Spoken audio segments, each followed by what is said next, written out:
Hi there, my name is Jade Lewicki, and I will be doing a presentation on the prevalence of crime against employees, specifically infringement of health and safety laws. I will also be highlighting the importance of continuously reforming work safety regulations. I also just wanted to point out that I've been positive for COVID since yesterday, and I'm currently a bit breathless, so I may need to take some pauses in between sentences. So, the Australian economic system and most systems across the world are built on the evolution and concept of capitalism. This is where a country's businesses and industries are controlled and run for profit by private owners rather than by the government. Such conditions gave rise to a modern criminal sector with new types of crime, such as corporate crime, that are committed by companies or their agents against the members of the public, environment, creditors, investors, or corporate competitors. Current corporate harms evident in specific workplaces sectors include high numbers of workplace injuries due to an absence in monitoring and enforcing Australian health and safety laws. According to WorkSafe Australia's recent research, over the past 10 years, there have been over 1,880 traumatic injury deaths in Australian workplaces with a growing injury rate of 3.5%. This contributes to one-third of the current global work-related injury of 12%. These significant figures present a high prevalence of work-related injuries occurring in Australia each year, where action must be taken to address this issue as it is depriving employees the right to work in a healthy and safe environment.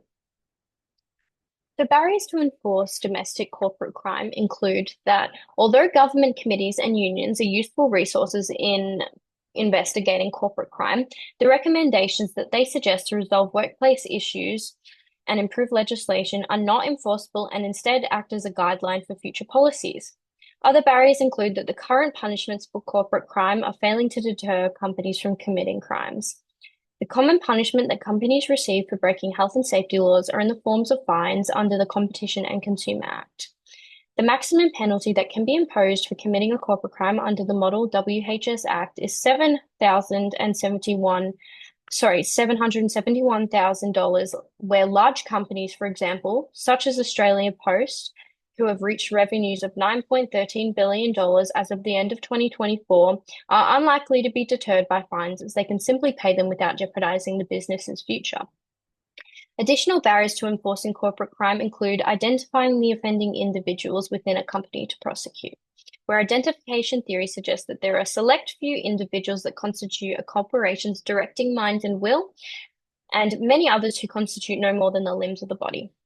Furthermore, attribution theory suggests that corporate offenders can externally blame others by suggesting that they were pressured by the company to commit the crime, or through internal blame, where they minimize personal responsibility and suggest that they were just following orders by the company. Recommendations to FACT to implement. To address deterrence barriers, FACT must advocate to hold companies accountable for corporate crime through promoting ethical behavior and corporate social responsibility. This includes funding and promoting voluntary activities and requirements for companies to undertake that are over and above the legal requirements to operate in an economically, socially, and environmentally sustainable manner. To further address deterrence barriers, FACT should advocate to hold companies accountable through harsher penalties in specific cases where offending companies are unlikely to be deterred from committing future crimes if they are only required to pay a fine.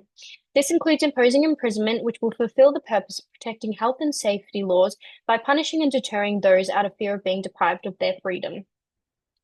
Furthermore, FACT can publicly denounce corporate crimes through advocating to impose imprisonment as a punishment, as it will act to denounce future offending by casting a negative social view of a company's values. This will act as a strong influence in today's society cancel culture. The community in response may choose to boycott offending companies, leading to a decrease in revenue and panic to gain back the community's trust.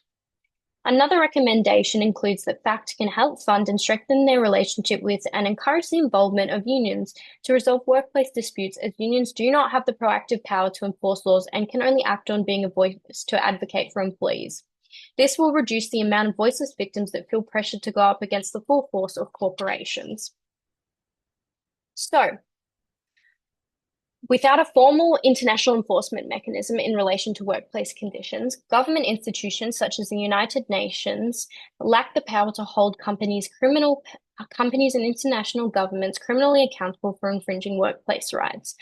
This system must be addressed as it universally benefits and encourages the ongoing negligence of human rights due to an absence in health and safety laws and effective punishments. With Bangladesh being the second largest apparel exporter in the world after China, the industry at the end of 2022 raised a revenue of $42.6 billion, which accounts for around 82% of the country's total revenue. We can see here in the picture on the right of the pie chart, which is the current Bangladesh apparel exports. We can also see that woven garments are one of the largest sectors, if not the largest. However, Bangladesh has a long history of neglecting health and safety laws, and on the 24th of April 2013, one of the largest workplace disasters in history occurred in Dhaka, where a Rana Plaza factory collapsed, resulting in many injuries and over 1,100 fatalities. We can see here the Rana Plaza factory collapse on the left. This incident demonstrates the need to improve health and safety standards in countries around the world, such as Bangladesh, who provide loopholes for companies to neglect health and safety laws without fear of repercussions. So international barriers to enforcing corporate crime include that much concern is yet to be addressed surrounding the obstacles that victims of corporate crime in countries such as Bangladesh face, including harassment, violence, and intimidation when voicing their stories to the public. This is displayed through the role of the government or the state in participating in joint ventures with economic institutions or companies to neglect health and safety rights. These joint ventures are demonstrated through the Bangladesh government's treatment of corporate crime victims when speaking up, and when in response to protests for improvement of health and safety laws in 2023, police fired shotgun rounds, tear gas shells, and grenades at over 2,000 workers who were trying to protest for their rights.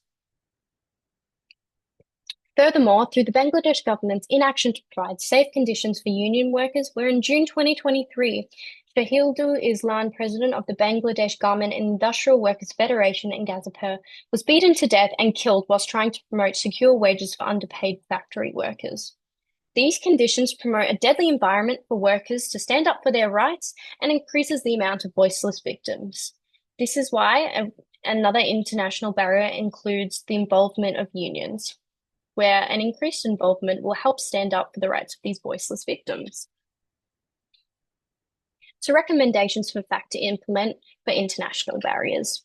FACT can create new relationships with and promote the involvement of unions to help advocate for voiceless victims. They can also provide funding to support unions.